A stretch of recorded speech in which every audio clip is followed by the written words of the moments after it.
ಅಧ್ಯಕ್ಷನಾಗುವಂತಹ ಭ್ರಮೆ ನನಗಿಲ್ಲ. ನಾನು ಈ ಸಂಬಂಧ ಎಲ್ಲೂ ಕೂಡ ಹೇಳಿಕೆಯನ್ನ ನೀಡಿಲ್ಲ. ಚಿಕ್ಕೋಡಿಯಲ್ಲಿ ಮಾಜಿ ಡಿಸಿಎಂ ಲಕ್ಷ್ಮಣ್ ಸವದಿ ಅವರ ಹೇಳಿಕೆ. ಬೆಳಗಾವಿ ಡಿಸಿಸಿ ಬ್ಯಾಂಕ್ ಚುನಾವಣೆ ಫಲಿತಾಂಶ ಹೊರಬಿದ್ದಿದೆ.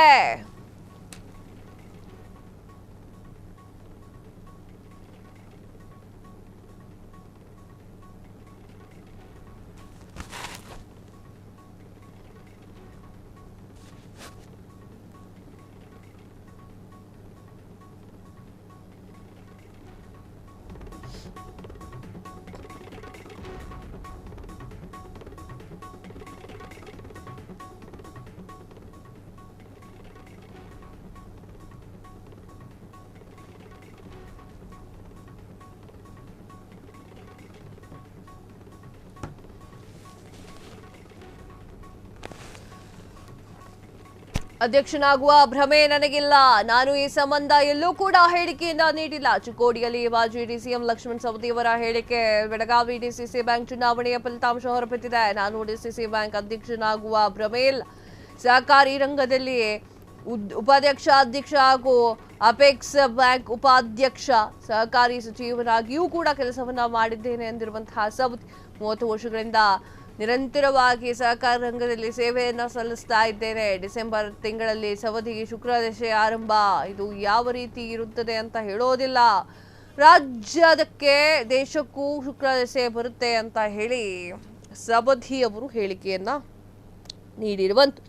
ಬೆಳಗಾವಿಯ ಡಿಸಿಸಿ ಬ್ಯಾಂಕ್ನ ಚುನಾವಣೆಯ ಫಲಿತಾಂಶ ಯಾವಾಗ ಘೋಷಣೆಯಾಗುತ್ತೋ ಆಗ ಸವದಿ ಅವರು ಕೆಲವೊಂದಿಷ್ಟು ಮಾತುಗಳನ್ನು ಆಡಿದ್ದಾರೆ. ನಾನು ಯಾವುದೇ ಕಾರಣಕ್ಕೂ ಅಧ್ಯಕ್ಷನಾಗುವಂತಹ ಭ್ರಮೆಯಲ್ಲಿ ಬದುಕಿಲ್ಲ ಅಂತ ಹೇಳಿ ಅವರು ಹೇಳಿಕೆಯನ್ನ ನೀಡಿದ್ದಾರೆ. ಅದರ ಜೊತೆಗೆ ನಾನು ಯಾವುದೇ ಕಾರಣಕ್ಕೂ ಕೂಡ ಇದಾಗಬೇಕು, ಅಧ್ಯಕ್ಷ ಆಗಬೇಕು ಅನ್ನುವಂತಹ ಒಂದು ದೊಡ್ಡ ಬಯಕೆಯಿಂದ ಕೂತ್ಕೊಂಡಿಲ್ಲ.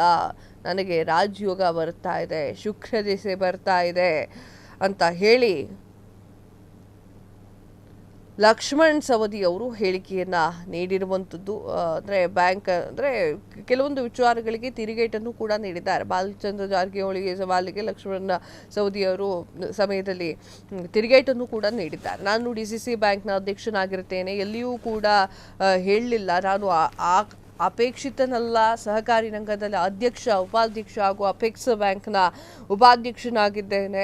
ಕಳೆದ 30 ವರ್ಷಗಳಿಂದ ಸೇವೆಯನ್ನು ಸಲ್ಲಿಸ್ತಾ ಇದ್ದೇನೆ. ಜೊತೆಗೆ ಸಹಕಾರಿ ಸಚಿವನಾಗಿ ಕೆಲಸವನ್ನು ಮಾಡ್ತಾ ಇದ್ದೇನೆ. ರಾಜ್ಯದ ಉಪಮುಖ್ಯಮಂತ್ರಿಯಾಗಿದ್ದೇನೆ.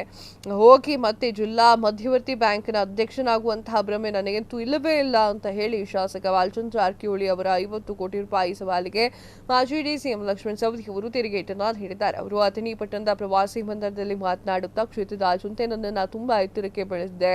ನಾನು ಬೆಳಗಾವಿ ಡಿಸಿಸಿ ಬ್ಯಾಂಕ್ ಅಧ್ಯಕ್ಷರಾಗಿರ್ತೇನೆ ಅಂತ ಎಲ್ಲೂ ಕೂಡ ಹೇಳಿಲ್ಲ. ಚುನಾವಣೆ ನಿನ್ನೆ ಮುಗಿದಿದೆ. ಇನ್ನು 4 ಕ್ಷೇತ್ರಗಳ ಫಲಿತಾಂಶ ಬಾಕಿ ಇದೆ. ಇದು ನ್ಯಾಯಾಲಯದಲ್ಲಿ ಇರುವುದರಿಂದ ಕೋರ್ಟ್ನಿಂದ ತೀರ್ಪು ಬಂದ ನಂತರ ಘೋಷಣೆ ಆಗುತ್ತೆ. ನಂತರ ಉಪಾಧ್ಯಕ್ಷ, ಅಧ್ಯಕ್ಷ ಆಯ್ಕೆ ಪ್ರಕ್ರಿಯೆ ಆರಂಭವಾಗುತ್ತೆ ಅಂತ ಹೇಳಿ ಈ ರೀತಿಯಾಗಿ ಮಾತನಾಡಿದ್ದಾರೆ. ರಾಜಕಾರಣದಲ್ಲಿ ಯಾವತ್ತೂ ಕೂಡ ಸ್ನೇಹಿತರು ಇರೋದಿಲ್ಲ, ಶತ್ರುಗಳು ಕೂಡ ಯಾವತ್ತೂ ಇರೋದಿಲ್ಲ. ರಾಜಕಾರಣ ಯಾವತ್ತೂ ನಿಂತ ನೀರೆಲ್ಲ ಹರಿತಾ ಇರುತ್ತೆ. ರಾಜಕಾರಣದಲ್ಲಿ ಯಾರು ಶತ್ರುಗಳಲ್ಲ, ಯಾರು ಮಿತ್ರರಲ್ಲ, ವೈರಿಗಳು ಮಿತ್ರರಾಗ್ತಾರೆ. ಕಾಲಾನುಸಾರ ಸಂದರ್ಭ ಬಂದಾಗ ಚರ್ಚೆ ಮಾಡುತ್ತೇನೆ ಅಂತ ಹೇಳಿದ್ದಾರೆ. ಇನ್ನು ದೀಪಾವಳಿ ಹಬ್ಬಕ್ಕೆ ಶುಭ ಕೂಡ ಕೋರಿದ್ದಾರೆ. ಚುನಾವಣೆ 4 ದಿನದ ಮುಂಚೆ ಅಷ್ಟೇ ಕಥೆ ನೀವು ಜೊತೆಗೆ ವೇದಿಕೆಯನ್ನು ಹಂಚಿಕೊಂಡ್ರಿ ಅಂತ ಹೇಳಿ ಮಾಧ್ಯಮದವರು ಪ್ರಶ್ನೆ ಕೇಳ್ತಾರೆ. ಇದಕ್ಕೆ ಇವತ್ತು ದೀಪಾವಳಿ ಹಬ್ಬ ಇರೋದ್ರಿಂದ ಏನೂ ಕೂಡ ನಾನು ಮಾತನಾಡುವುದಿಲ್ಲ. ದೀಪಾವಳಿ ಎಲ್ರಿಗೂ ಕೂಡ ಶುಭವನ್ನ ತರಲಿ, ಒಳ್ಳೆಯದನ್ನ ಮಾಡಲಿ ಅಂತ ಹೇಳಿದ್ದಾರೆ. ಡಿಸೆಂಬರ್ನಲ್ಲಿ ನನಗೆ ಶುಕ್ರದಶೆ ಆರಂಭವಾಗುತ್ತದೆ ಅಂತ ಹೇಳಿ ಪ್ರಿಡಿಕ್ಷನ್ ವಿಚಾರವಾಗಿ ಅವರು ಮಾತನಾಡಿದ್ದಾರೆ. ಡಿಸೆಂಬರ್ನಲ್ಲಿ ನನಗೆ ಶುಕ್ರದಶೆ ಆರಂಭವಾಗುತ್ತದೆ ಅಂತ ಹೇಳಿ ಅವರು ರಿಪ್ಲೈಯನ್ನ ನೀಡಿರುವಂಥದ್ದು. ಕ್ಷಣ ಕ್ಷಣದ ಸುದ್ದಿಗಳಿಗಾಗಿ ಫ್ರೀಡಂ ಟಿವಿ ಸಬ್ಸ್ಕ್ರೈಬ್ ಮಾಡಿ, ಲೈಕ್ ಮಾಡಿ ಹಾಗೂ ಫಾಲೋ ಮಾಡಿ. ಹೊಸ ಸುದ್ದಿಗಳ ನೋಟಿಫಿಕೇಶನ್ಗಾಗಿ ಬೆಲ್ ಐಕಾನ್ ಮೇಲೆ ಕ್ಲಿಕ್ ಮಾಡಿ.